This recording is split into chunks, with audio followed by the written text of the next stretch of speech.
కన్యా రాశి వారికి ఈ క్రోధినామ సంవత్సరంలో ఎలా ఉందో చూద్దాం. ఉత్తరా నక్షత్రం 2, 3, 4 పాదాలు, హస్తా నక్షత్రం 1, 2, 3, 4 పాదాలు, చిత్తా నక్షత్రం 1, 2 పాదాలు వెరసి కన్యారాశి. కన్యారాశి వారికి ఆదాయం 5, వ్యయం 5, రాజ్యపూజ్యం 5, అవమానం 2. వీళ్ళకి ఆదాయ వ్యయాలు సమానంగా ఉన్నాయి కాబట్టి పెద్ద ఇబ్బంది ఏమీ లేదు. గౌరవం కూడా బాగానే ఉంది. కానీ వీళ్ళకి షష్టమ స్థానంలో శని సంచారం జరుగుతోంది. అలా కన్యారాశికి సప్తమ స్థానంలో రాహు సంచారం జరగడం వల్ల జన్మంలోనే కన్యారాశిలోనే హస్తా నక్షత్రంలోనే ఈ కేతువు కూడా అక్కడ ఉండడం వల్ల కొంచెం ఇబ్బందికరమైన వాతావరణము, కోప స్వభావము, క్రోధినామ సంవత్సరం కంటే ఈ కన్యారాశి వారికి ఈ సంవత్సరం క్రోధం ఎక్కువగా ఉంటుందన్నమాట. కోపము, అహంకారము, ఇగోలు, అలాగే పట్టుదల, అహంకారంగా గర్వంగా కొంచెం ప్రవర్తించే అవకాశాలు ఉంటాయి. అవి తగ్గించుకుంటే స్త్రీ పురుషాదులు కన్యారాశి వారికి అనుకూలంగా ఉంటుంది. ప్రారంభం అయితే వీళ్ళకి అనుకూలంగానే ఉంది. స్థిరాస్తి విషయంలో అయితే అభివృద్ధి ఉంటుంది. గృహ వాహన లాభాలు ఉన్నాయి. ఉద్యోగ నిమిత్తమై విదేశాలు వెళ్ళే అవకాశాలు, గృహ నిర్మాణ ప్రయత్నాలు, కోర్టు వ్యవహారాలు పెండింగ్లో పడే అవకాశాలు ఉన్నాయి. అయితే తలచిన పనులు నెమ్మదిగా అయినా సరే నెరవేరే అవకాశాలు ఉన్నాయి. అనారోగ్య సమస్యలు, చర్మ సంబంధమైన బాధలు, భార్యాభర్తల మధ్యన ఇబ్బందులు, అలాగే శారీరకంగా కాళ్ళకి, శిరస్సుకి, నడానికి సంబంధించిన అనారోగ్య సమస్యలు, దీర్ఘరోగాలతో బాధపడేటువంటి వాళ్ళకి శస్త్రచికిత్స ద్వారా వ్యాధి తగ్గించుకోవడం మంచిది. విద్యార్థి ప్రోత్సాహకరంగా ఉండే అవకాశాలు, లాసెట్, ఐసెట్, ఈ సెట్లు చదివేటటువంటి పిల్లలందరూ విద్యార్థులందరికీ కూడా ర్యాంకులు వచ్చే అవకాశాలు ఉంటాయి. విదేశీ ప్రయాణాలు అనుకూలంగా ఉన్నాయి. ఉద్యోగస్తుల గౌరవ మర్యాదలు ఏ విధమైన లోటు లేదు. మీరు ఇష్టమైన ప్రదేశాలకే ప్రమోషన్లు కూడా ఉంది. అలాగే ఉద్యోగస్తులకైతే గౌరవ మర్యాదల లోటు కొంచెం తగ్గే అవకాశాలు ఉన్నాయి. జాగ్రత్తగా ఉండాలి. మీరు మాట్లాడే స్వభావం సరిగ్గా ఉండాలి కన్యారాశి వారికి, లేకపోతే ఇబ్బంది. వ్యవసాయదారులకు పంటలు అయితే వ్యవసాయదారులకు మట్టికి కన్యారాశిలో ఉండేటువంటి చాలా బాగుందన్నమాట.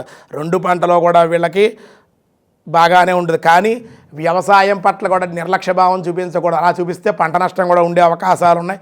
మీరు పండించే పంట ఎప్పుడు నీళ్ళు పెట్టాలి, ఎప్పుడు ఎరువులు వేయాలి, ఎలా ఉందనే కొంచెం 4-5 సార్లు పరిశోధన చూసుకుని ఉంటేనే వ్యవసాయం బాగుంటుంది. వ్యవసాయం పట్ల నిర్లక్ష్య భావం కనుక కన్యారాశి వారు చూపించినట్లయితే కొంచెం ఇబ్బందికరంగా పంట నష్టం వచ్చే అవకాశం కానీ, దిగుబడి తగ్గే అవకాశం కానీ ఉంది. కళాకారులకు టీవీ, సినిమా, సినీ నటులు, కార్యకర్తలు, దర్శకులు, హీరోయిన్లు, ప్రింట్ మీడియా, వార్తా మీడియా, మొత్తం అన్ని మీడియాలకి వాళ్ళ కళాకారులందరికీ కూడా ఈ సంవత్సరం అవార్డులు లభ్యం పొందే సన్మానాలు, సత్కారాలు ఉంటారు. కాంట్రాక్టుల పోలీస్ డిపార్ట్మెంట్, ప్లేడర్లకి, లాయర్లకి, ఇంజనీర్లకి, కాంట్రాక్టర్లకు కూడా విశేషమైన ధనాదాయం బాగుంది ఈ సంవత్సరం.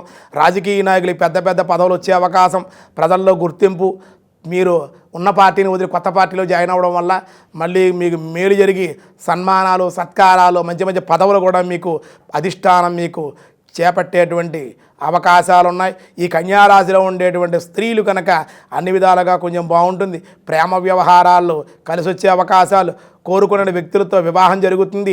విహారయాత్రలు, విదేశీయానాలు, పుణ్యక్షేత్ర సందర్శనలు, కోపతాపాలు ఉండే అవకాశాలు ఉన్నాయి.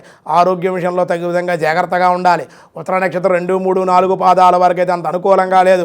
April, July, August, November, December, మార్చి నెలలు అన్ని విధాలుగా బాగుంది.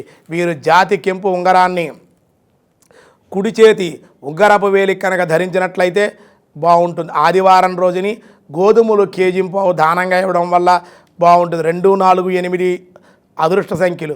బుధ, గురు, శనివారాలు అదృష్ట వారాలు. హస్తా నక్షత్రం వారికి ఏప్రిల్, ఆగస్ట్, డిసెంబర్, జనవరి అన్ని విధాలుగా అనుకూలంగా ఉంటుంది. వీరి జాతి కుడి చేతికి చూపుడు వేలికి వెండితో ఉంగరాన్ని ధరించండి. గ్రహశాంతి సోమవారం రోజున కేజింపావు ధాన్యాన్ని కానీ బియ్యాన్ని కానీ దానంగా ఇవ్వండి. బియ్యం దానంగా ఇస్తే అన్ని విధాలుగా మీకు మంచిది. 1, 3, 5, 7 అదృష్ట సంఖ్యలు ఈ రాశి వారికి. అంతేకాదు గురువారం, శనివారం, ఆదివారం కూడా అనుకూలం. చిత్తా నక్షత్రం వారికి ఏప్రిల్, ఆగస్ట్, సెప్టెంబర్, డిసెంబర్, ఫిబ్రవరి, జనవరి, ఫిబ్రవరి మాసాలు అనుకూలం. వీరి జాతి పగడాన్ని ఎడమ చేత ఉంగరపు వేలి కనుక వీళ్ళు ధరించినట్లయితే వెండితో కానీ బంగారంతో కానీ అన్ని విధాలుగా అనుకూలం. మంగళవారం నాడు కందులు దానంగా ఇవ్వండి. అలాగే ఆంజనేయ స్వామిని, సుబ్రహ్మణ్యేశ్వర స్వామిని, అలాగే గణపతిని కూడా ఆరాధన చేయడం వల్ల అన్ని విధాలుగా మీకు ఈ సంవత్సరం పాటు సూర్య నమస్కారాలు చేయండి. అమ్మవారి దేవాలయం కూడా శుక్రవారం నాడు సందర్శించండి. అన్ని విధాలుగా కన్యారాశి వారికి అనుకూలంగా ఉంటుంది.